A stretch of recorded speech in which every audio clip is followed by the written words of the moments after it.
trained for both and living through a day or two of acute political uncertainty. Royal Engineers, rehearsing their mint-new mine-scattering system, just didn't know today what to expect in the time ahead, whether they'll be making minefields in minutes or helping with the rebuilding of Kuwait. But no one was betting on peace. Personally, I think we're going to go to war.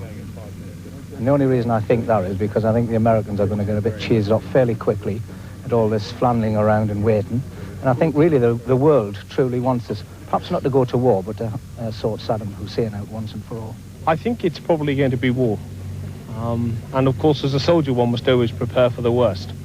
And we look at that and psych ourselves up for war, but one hopes that it will be peace. If there is a deal, it will have to include the mines that have been planted in the sand of Kuwait. The strong view in the 7th Armoured Brigade is that the Iraqis who sowed this crop must also reap it. We would not relish the task of clearing other people's minefields without good minefield records.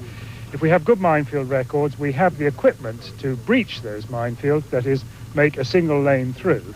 We would not feel that we should be in the role of actually clearing the mines, that is, from left to right across a minefield.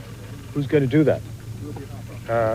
That's a very good question, and that becomes a political question because it is a job that is likely to cost lives and injury. For all the diplomacy, the men in the desert are not in any less danger today than they were yesterday. For one of them, it's a wider anxiety. All the family's here, except his wife. With 2 sons out here, I prefer not to go.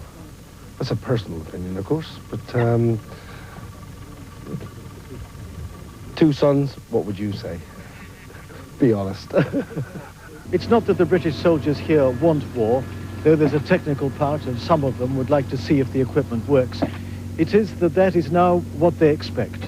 They are ready for it, and more of the backup they need is with them every day.